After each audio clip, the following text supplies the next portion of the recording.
we're in this volatile, uncertain, ever-changing world.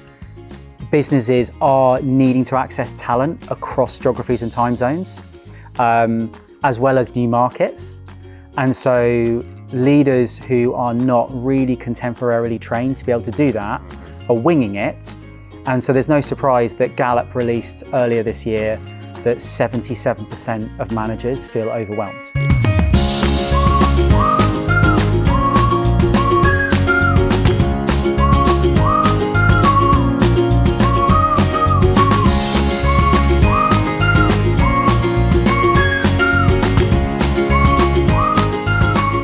Hi and welcome to Beyond Borders, and I'm your host, Andrew Fahey. And in this podcast, we explore the exciting challenge of taking your business global.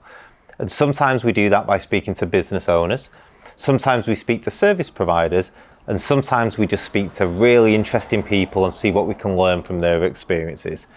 And today we've got somebody who ticks all three of those boxes. And we have Ben Stocken from Westpeak. Ben, thank you for joining us on Beyond Borders. Thanks, Andrew. Pleasure to be here. So we always like to start guests off with a really easy one. So just tell us how you got here. How did your career sort of come to the pinnacle of being here today? The pinnacle, I love that. It is the pinnacle. Yeah, thank you. It is the pinnacle. Yeah. So I started off 20 years ago. 20 years ago, I wasn't really sure what I was going to do with my career and had an opportunity to join England Rugby as a performance coach. So I did that for 5.5 years, working with the elite side and the development side of the game. And then made a very natural transition at 27 into the world of recruitment. And I worked in recruitment for 15 years. So on the tools, placing candidates, and then kind of worked my way up through sales roles, sales leadership roles, to people and performance role. And just after COVID, I was working for a private equity-backed recruitment business. We'd just finished a private equity cycle. And we'd opened, actually, it's probably good timing, we opened a couple of offices up, one in Frankfurt, one in Paris. And I just saw an opportunity that lots of businesses had been furloughing or getting rid of their learning and development headcount. And I thought there was a moment there to fix some of the problems I saw in supporting scaling businesses with developing their managers and leaders. And so, yeah, handed my notice in and set Westpeak up. So we can dig into a few things here then, can't we? So I think leadership development, global expansion experience, and setting up your own business as well. So there'll be lots of angles to dig into. But just bring alive, what are the services that Westpeak can deliver to an organisation? Yeah, great. So we're really, really focused on just supporting organisations to develop their managers. So whether that's first-time team leaders, experienced managers, all the way through to the C-suite. And then kind of refining in a bit more, we found real success and a bit of product market fit, I guess you could call it, in supporting businesses that are going through transformations or growth. So they've typically been latter stage venture capital or private equity backed businesses. And what we do is we really get to know their business, kind of reverse engineer where their leaders and managers are now, and then we build a bespoke program with them to help them kind of have those managers and that succession planning as they go on that growth journey. And one of the things that I found interesting and unique is the people that you've brought into Westpeak aren't from maybe what you would see as a traditional just HR leadership development background. One of the things that I guess I thought was missing when I was in-house and people come to pitch to me for management training and leadership development training was you had a one-person band who was very sector specific, or you had what looked like a consultancy with a variety of different facilitators. But actually they were associates, typically from HR backgrounds, again, all very sector specific. So what I was really looking for was like an Avengers Assemble model of facilitators that could work with us as a business. And we'd know the caliber, the quality of the facilitators, but they bring something kind of unique as well as understand the business world. So when I set Westpeak up and, made some sales and we were growing and I had to hire the team, I knew that I was looking for people that had two things. One was some elite performance experience. So whether that was military, sport, etc. But then also some time in business as well, so they could understand how to translate that elite other experience, but have empathy for people day to day. To put that into context, I went to a West Peak event where there was a submarine commander and a counter-terrorist officer giving the sort of talk for the day, and it really sort of put in perspective business problems to some real world challenges as well. So that elite mentality certainly came across that day. Yeah, good. And I think that's, Ryan Ramsey, who was on the panel that day. I think that candor and openness of his experience, on that nuclear submarine, to a room of business people, like you can just see the impact that has on people's day to day. It puts a lot of our business problems into context as well, doesn't it? Yeah, it does. So let's bring the process alive a little bit more then. When a new client comes to you, how do you go about assessing what they need, and what's the philosophy that you take to that problem? Yeah, great question. I think the first bit I'll start with is that often the call we get is we think we need some management training or some leadership development. And my first question is, what's led you to that? Like, how have you got to this point? And quite often the trigger can be, we just had an engagement survey that hasn't gone particularly well. There are a few more questions that come from me after that, but actually, there's a pain point, which is something around growing pains. We're a growing, fast growth business. We're either growing, across geographies or just in pure headcount. And we've got a bunch of individual contributors that now are responsible for other humans, and they've never been trained how to do that. So that's one thing. Or we've got a culture that is experiencing some transformation, some change, and our leaders and managers are just not tooled up to be able to kind of deal with that effectively. So the first thing we do is we resist the temptation to say, great, we've got this lovely off-the-shelf program, because I just know in my experience that off-the-shelf leadership development programs can be great in terms of classroom experience or virtual delivery experience, but they're not going to land meaningful change. Yeah. So the very first thing we do is a diagnostic to really understand, like, where is the business at the moment in terms of their leadership capability, and then aspirationally, like, where do they need to get to? Not want to get to, but where do they need to get to? So if they're looking for, an exit in 3 to 5 years and they're thinking about succession planning, then that's gonna elicit a very different prescription from our side than if, it's a family business that they want to carry on for the next 25 years, for example. And from personal experience of sort of running businesses and different leadership development programs, it's a really personal engagement, this, isn't it? So as a leader of a business, you're trusting somebody to come into the organization. You're asking people to sort of be really honest and maybe uncomfortable in situations, and looking in the mirror and reflecting. And you're trusting somebody to help take your vision and bring it on as well. That's a really difficult thing to do. And I think that sort of resonates to you off the shelf. It certainly wouldn't, I imagine repeat business wouldn't happen if it was just off the shelf as well. You want to build a relationship here. Yeah, and I think that's exactly right. Particularly, look, and from a business perspective, like our kind of business model is to grow with businesses. We want to foster that success. Yeah. And so, businesses that grow because of we're able to enable their leaders and managers to enable the performance of their people better, that's going to give us more work in terms of future leaders. So yeah, you're exactly right. And like, typically we'll do a diagnostic. That trust bit is really interesting because, we're not selling, cups or like a SaaS product. We are selling trust that we can do what we're saying we're going to do. So a lot of the times we'll run an impact session for a business, which gives them an opportunity to experience what it's like working with us. And then after that, they then got an opportunity to say, well, thank you for that one-off. We'd like to invest in further development. So we're really trying to break down that trust barrier, but also giving people an opportunity to experience what really good facilitation should look like. Yeah. Lots of the listeners are here because they just want to learn from other people that are in a similar experience. So one of the things that works really well for our listeners is when I ask the guests, have you got any stories about when you did this and it worked really well and a client sort of really grabbed hold of this sort of elite mindset ethos and jumped in with 2 feet and actually sort of surpassed all your expectations?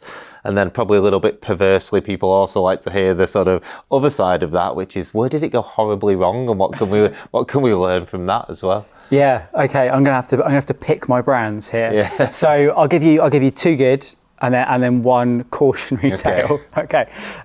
So 2 good. First one was really like it was my very first, and I say my because it was only me in the business at this time. Very first like big client win. So there's a Bristol-based software development business. We met them when they were about 150 people. And they just received some private equity investment, and they were planning on going over the next 4 years from 150 to 1,000 people. Between Bristol, and then they had their dev centers were in Moldova, Romania, and the Ukraine. And I was introduced to their COO, and they were basically about to sign with a much bigger leadership development consultancy. And I managed to get on the call. And I was like, look, this is what my philosophy is. This is kind of what I've done previously. The business is a month old, but I'd like to run a pilot for you. And he took a really big chance on me, which I'm always thankful for. So we ran this one pilot, and it was a pilot leadership program for them. We did the diagnostic, built their bespoke program. I flew out to the capital of Moldova, Chisinau, to deliver a leadership development program for a group of developers, effectively, who had to be customer facing with Western European customers, and then had to lead their dev teams as well. And so they were individual contributors and very focused on doing what they're doing, but they were struggling with that interface between the customer, so change like a requests. Solution architect element to the role, almost. Yeah, exactly. I mean, they were kind of the head of their like squad. Yeah. But there were lots of change requests coming in, so they had to learn how to lead their team, learn how to lead the customer, negotiate, kind of expectation management, influencing skills. So we built this program, flew out to Chisinau. I got to the airport in Chisinau and was basically like interrogated for like an hour and a half. Anyway, got to the hotel, we delivered that program out there. It was blended delivery, so it's like a bit face-to-face out of Moldova, and then we backed that up with some virtual delivery. That went really well. I was waiting for the feedback when I kind of finished. I was like, how well is this going to go? But actually, though, that group presented back to the board. And so the board kind of gave me some feedback. They were like, we'd like you to go again. And so over the next 4 years, we actually developed 108 of their leaders across the business as they scaled. And they went from, I think it was about 12 million enterprise value to 100 million enterprise value. Oh, wow. And they sold to a Fortune 500 business in the US. Well, that is a success story as well, and that's sort of being there at ground zero as well. And there's an element of pride with that as well, of watching your sort of leaders go on to be so successful. Yeah, completely. And we ended up, we started off working with the entry-level leaders, and we basically migrated all the way through the levels of the business to working with the C-suite as well. And seeing that exit as well was really, really rewarding. And the co-CEOs and the COO, have gone on record for us saying, actually we enabled an awful lot of that performance. They managed to keep their attrition to below 20% whilst doing that, whilst onboarding like up to 100 people a month. Wow, that is a success story. Yeah, so we're pretty proud of that one. We roll that out all the time. Yeah. The other one that's a positive, we've actually just signed and just launched a leadership program with a recruitment business based in London. It's for 67 of their managers, 67 of their leaders. And you talked about like people jumping in and really going for it. Yeah, well, they're naturally shy retiring types, aren't they? Yeah, naturally shy and retiring. But we went through a really long process to win that work. Okay. They went through 6 providers, etc. But off the back of the diagnostic that we did with them, we've built AI analytics into the qualitative research we do around the information we harvest in a diagnostic now. Presented that to their board, and they were like fully on board with it. to the extent that they've built a brand for the leadership program. They've got their internal comms team. We did a big launch at Everyman Cinema in Canary Wharf. So they have gone, they've gone all in. Yeah. And also they've invested in having like all of West Peak's Avengers delivering across that program. So we've basically got 7 facilitators delivering across that program. Good luck as well. It's a soon to be success program. Yeah, I hope so. Cautionary tale. Yes, please. Cautionary tale. So the cautionary tale, I think for me, this is about committing to investing in your people and then doing a U-turn. Mm-hmm. So a number of years ago, we'll say, I was introduced to a founding CEO who'd had pedigree and experience in growing and exiting businesses before, had started up this new business, got it to 60 people very, very quickly, and was very keen on investing in their leadership development skills so they could be the succession planning and the next generation of the business. They'd opened in the US as well. So we basically signed up for 2 cohorts of leadership development. One was the first layer, and then we were going to do the layer behind. We delivered the first layer, and all of those leaders in that program, who actually all have gone on to do great things, they were very, very invested, very engaged, putting it into practice. The little amber flag that flew up for me was when we were doing presentations, or they were doing presentations back to their owner of like what they'd already achieved, what they were going to implement in the next 6 months. He'd signed up to come to those face-to-face presentations, but when it came to it, he went out the back door and went to lunch. Oh wow! So they actually ended up doing those presentations just to us as facilitators. Okay. And then a couple of months later, we got the call to say, actually, cohort 2, we're going to scrap that. And they'd already shared to the people that were going to come on cohort 2 that they were being invested in, etc. So I think the one that I feel like it kind of got away from us a bit. And the long and the short story of that business doesn't exist anymore. So I think the cautionary tale bit is if you're going to invest in your people, you've got to be present and be that stakeholder. And then also, if you're going to go down that path, you've got to fully commit. There's an authenticity to it, isn't there? I think it's similar to when businesses look at mission statements and values. If it's a tick box exercise to say, well, there was an employee survey and it said we need to do some management training, so there's your management training. Yeah. Or actually, if it's a leadership-led initiative that's really meant to enhance the lives of your managers and leaders and make the business better and your clients get a better experience, then you've got to live and breathe that, surely. Yeah, completely. I think values are such a powerful tool within a business. And we're just about to finish. Next week, we're rolling out the business values for a law firm. So boutique law firm, central London, had a conversation with them about a leadership program. And my initial conversation was, talk to me about your mission, vision, and values. Yeah. Mission, got it. Vision, got it. Values. I was like, okay, well, before we do the leadership development work, you need to speak to someone about supporting you to create some values that represent your business, but are co-created with the whole business as well. So we actually have gone on that journey with them, like the precursor project, and they have made this into an opportunity to engage with the whole business. Everybody feels like they're shaping the development plan for the business. Yeah, completely. And I can already see that their leadership development programs and the trajectory of that business culturally, as well as from a performance perspective, is in a really good place because the managing partner and the other stakeholders within that business had the foresight to think, actually, we need to do this properly.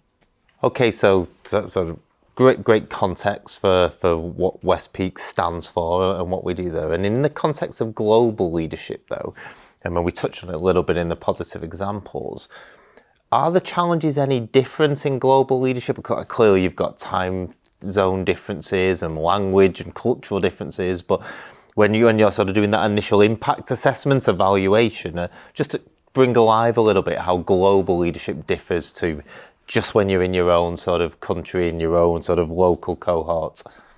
Yeah, it's tough. It's tough, and I think it's tougher and more complex than people perceive. And so, leading geographically dispersed teams and culturally dispersed teams requires like a next level skill set in leadership and self-awareness. So, time zones, got to combat time zones, geographical distance and time zones. So actually, how are we purposefully communicating as leaders? So I guess I'm going to answer this like as a leader, because that will give us an understanding about how we then develop the leaders. So the main differences I'd say in our approach is I take that first person view. So you've got to have some empathy and understand what's the leaders and managers' experience. So first thing, if we think about geographical spread, and you've got time zones then coming into play. So what is the experience of the leader leading their teams and their team's experience? So are they on, calls with the UK time, then they pick up East Coast, then they pick up Central, and then they pick up West Coast. I'm living that right now for us. So like I've got empathy. So geographical spread, you can't bump into people and have those collisions around the water cooler or whatever we're calling it nowadays. So you have to be purposeful and proactive with your communication and how you're leading people. And then from a time zone perspective, people's well-being, hours of working comes into play. You've then also got trust. So if you can't see the people, you've got to trust the people. So that then comes into ways of working, roles and responsibilities, expectations around performance and how you manage performance KPIs, etc. Then sprinkle on cultural differences of how people experience leadership culturally, historically, as well as contemporarily. And that's even before we think about everyone's an individual and likes to communicate in different ways, etc. So like one of the cultural things that I tripped up on very early on was doing work in Eastern Europe. We were doing an exercise on like what's a good boss versus a bad boss, and I used the word boss. And actually, from a cultural perspective, the exercise is going on. One of the team came over to me and was like, actually, we don't use that word, because it's very autocratic in terms of that experience. So what is a good autocratic boss doesn't really land very well kind of in our language and in our culture. And that hit me in the face. And I was like, that's terrible. So we're really sensitive now when we're doing our diagnostic and understanding of business. Like, what are the cultural norms in terms of how people communicate, how people operate, experience of leadership and management, so that we can flex that in the way that we're operating with people. And I think, from the sort of leader's perspective in this as well, businesses can make mistakes by accident. So, one of my previous roles, I was the only European on a board which consisted of mainly North Americans, and the business was really great at board meetings, senior leadership meetings, actions. Everybody felt really engaged. But actually, there would be times where I'd join a meeting and say, right, okay, where are we on this? And there had been several conversations around the water cooler. It's, we're not doing that now, Andrew. And there's a complete 180.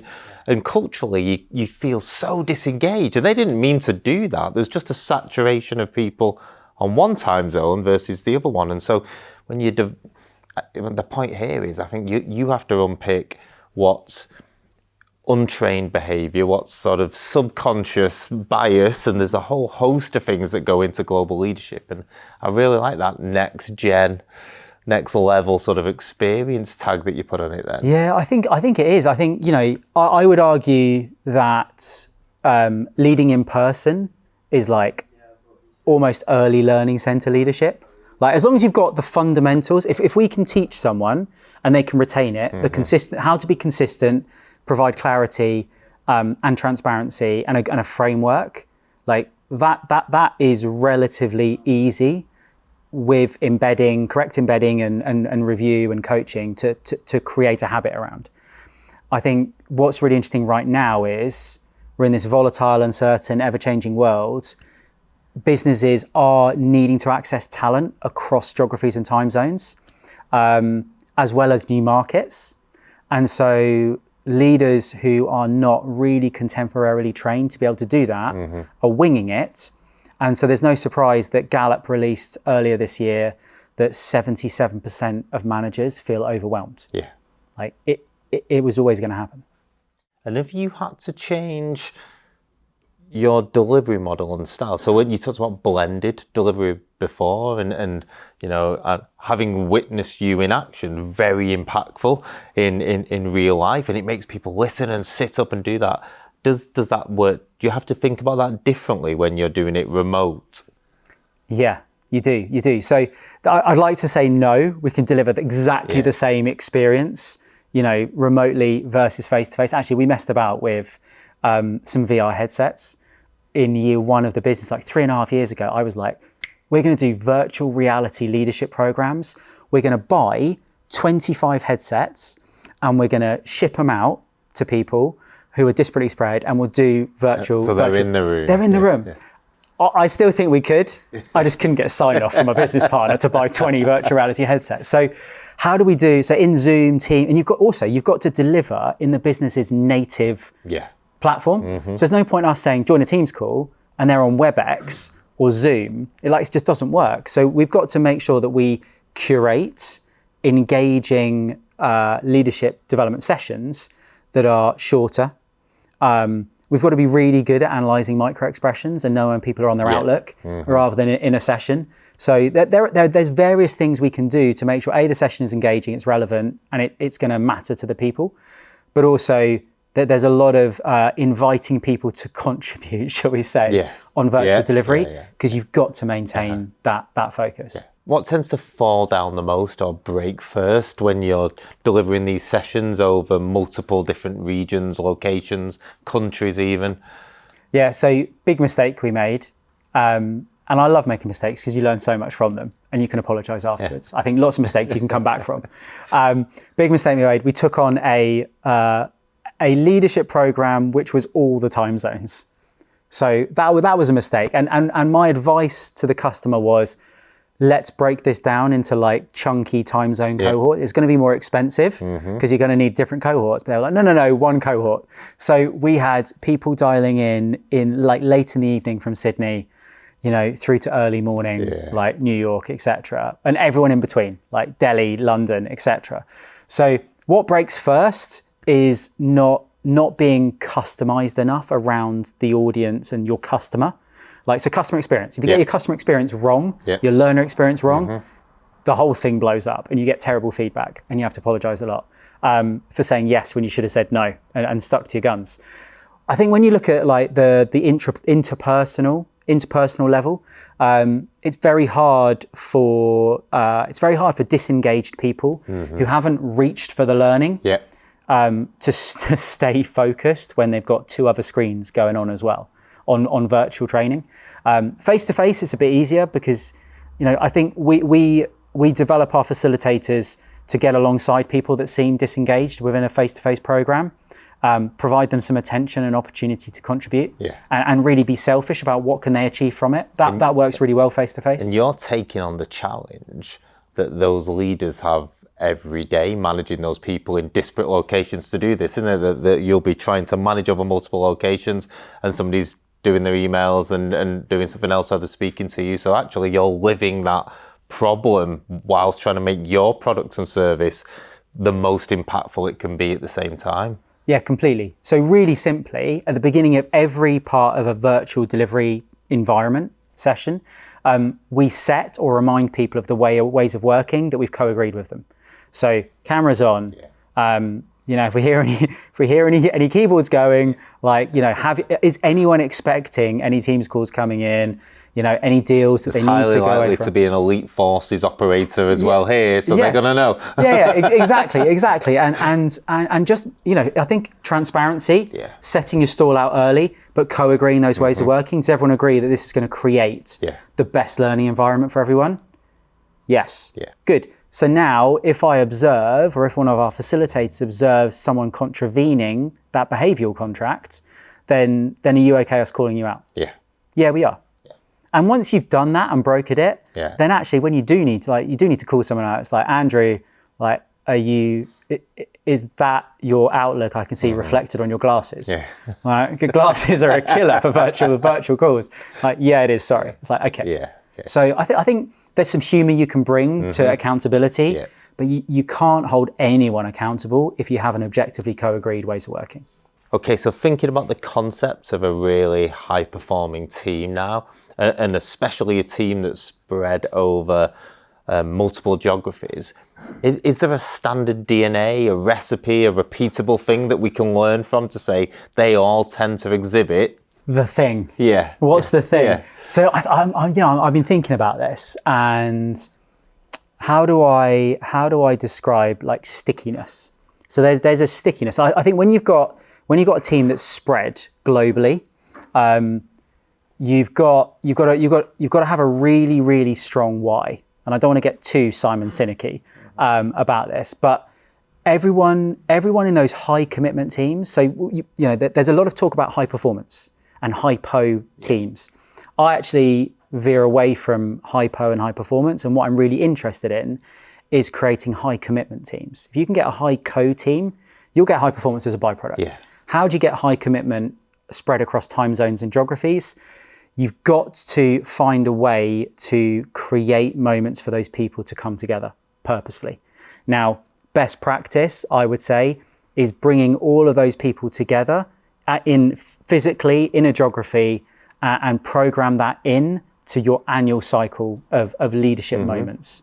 So that would be optimal, because the work they do together when they're together, the disagreements they'll have, the agreements they'll have, the workshops they'll do, if you can be really purposeful about those have a half-life of stickiness and empathy and respect that you want to bridge the next time you come together. If you can't do that, and one other thing on that is actually the times they're eating and maybe going to a bar together, but the times they're eating together is probably when those bonds and that discretional effort really comes together. If you can't do that, or you are fully virtual business, then it's really, really important that you are your hiring kind of pedigree is really tight we want people who buy into the mission of the business and will be collaborative, but add value from a diversity perspective to the team. Yeah. And then you've got to be really, really proactive and really think about how you're going to come together to have conversations online that aren't just about KPIs and performance. You're going to have to find time to hang out, and it might feel a bit icky to some people, a bit of forced fun, but you're going to have to find a way for those people to learn about each other rather than just, have we done those actions? I think that, you and I had this debate, full disclosure, we've used West Peak for Briars as well. And we had that debate in the opening sort of investigation of high performing versus high commitment. And it was a real aha moment for me, because I think there's just a lazy vocab that we say high performing. And when you described high commitment, that's what I meant, but I said high performance. And I think actually thinking about it differently was a real sort of epiphany moment for me around that. When I'm trying to explain the feeling of what good looks like with a leadership team, it is high commitment. Yeah, and someone described it to me early on when I kind of was trying to conceive the difference into my view of leadership in general. And they said, like, a high commitment team is, when someone's had something go wrong at work, that actually all the other function heads, for example, of that senior leadership team get together. They're like, right, what can my team do? What can I do? I might not have the subject matter expertise, but what can we do to help? Yeah. Like customer success. Can we get around the customer and like placate that actually this is blown up in their product? Like, what can we do before being asked?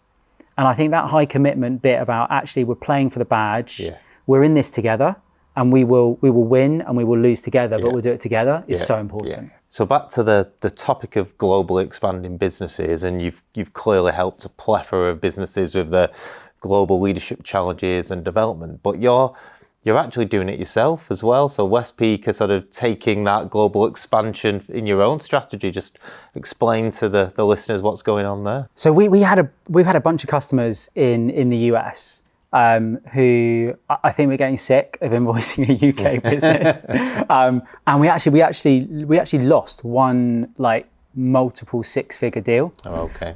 We came second. I'm not sure if I told you this before, but we came second on a really big, it's like 180 person leadership program, multi-year, and we came second.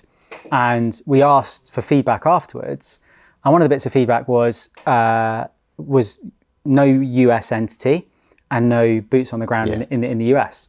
And that sat with me for a bit. I was like, well, that's a bit annoying.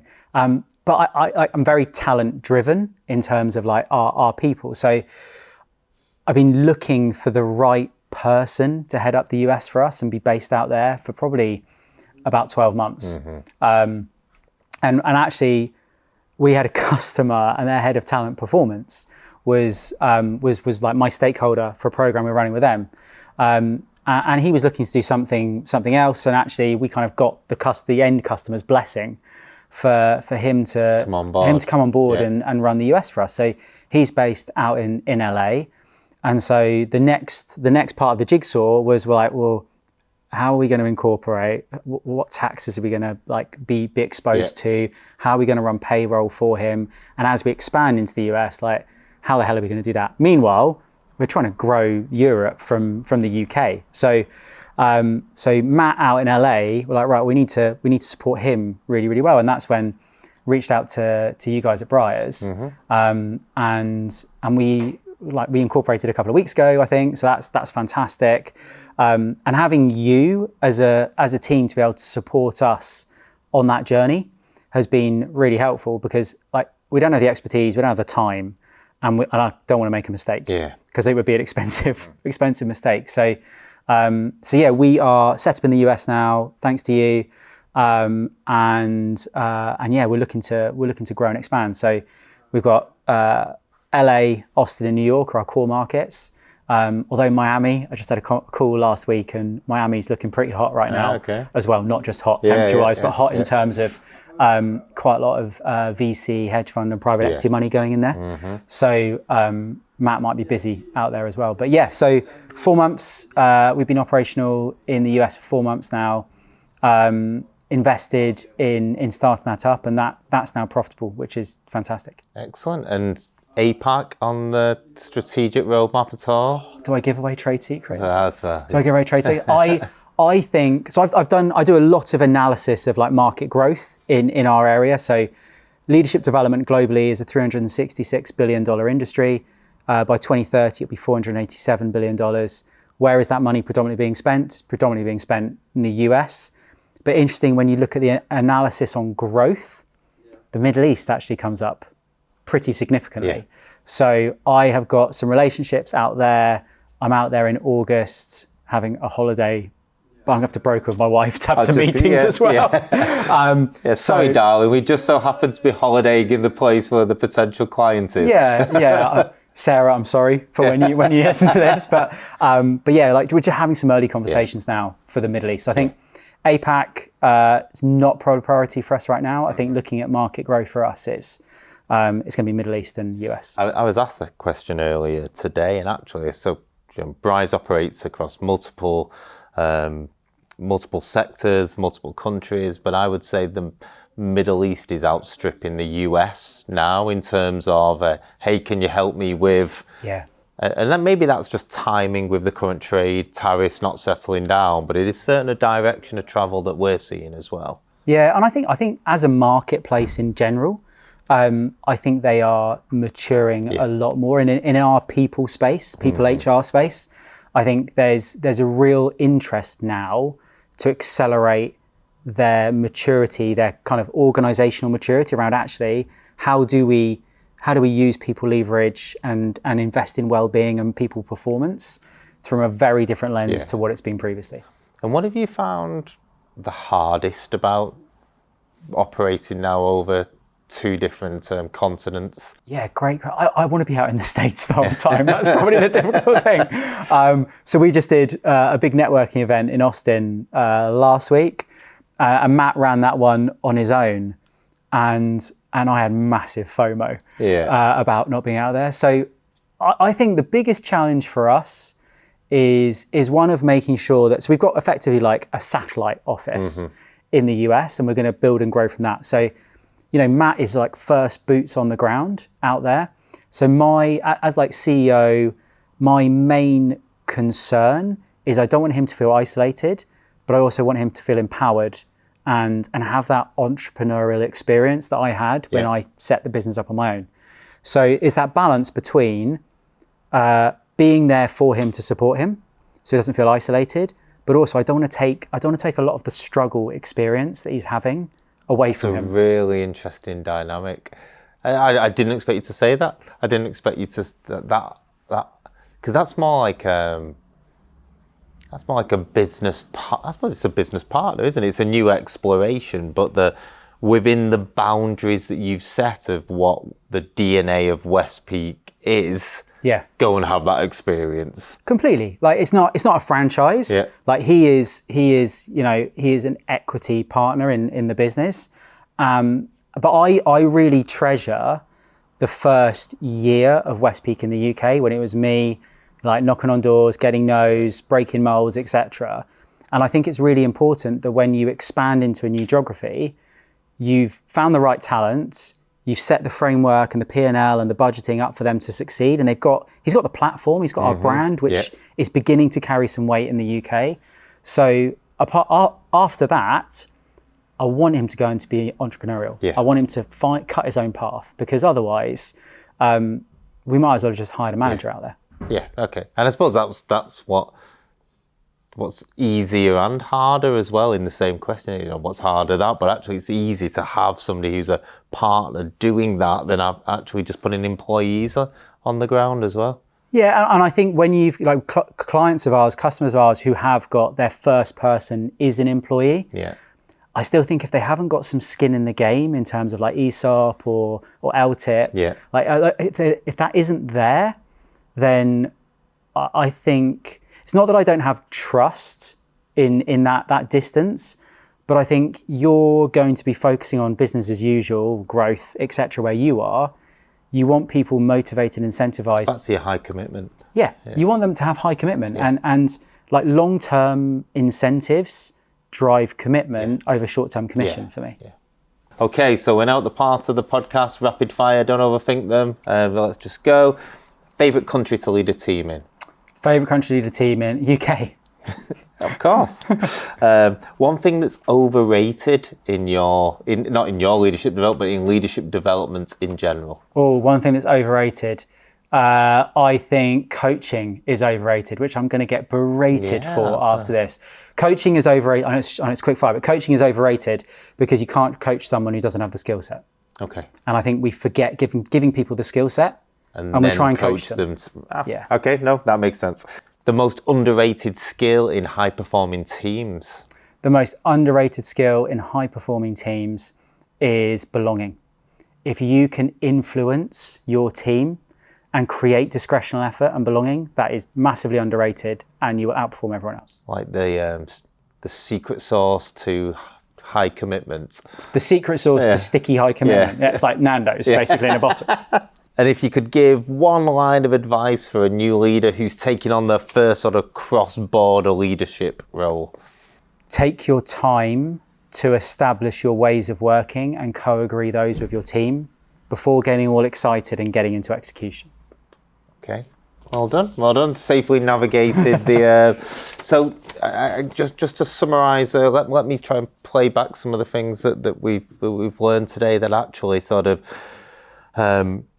leadership development's a huge commitment for any business and any undertaking, and when it works well is when leadership teams and employees are all really bought into that, and actually that shows and lends to a trend of that creates high commitment teams and businesses which outperform high performing businesses as well. And then when we take that and we extrapolate it across multiple geographies and regions, it becomes really hard because we now need to start to be aware of our our own style and language, and we need cultural differences and time zones and changes, and all that they all get mixed into it as well. And so if you're the sort of leader now listening to this who's going, actually, I need my team developing, I want my business developing, I've got all those challenges, what one thing should they leave this call with? One final bit of advice. One final bit of advice. I'm going to try not to say call West Peak. Yeah. I won't say call West Peak. Yeah. So subliminally, you just said call West Peak. I know, but I haven't. Yeah. So the one bit of advice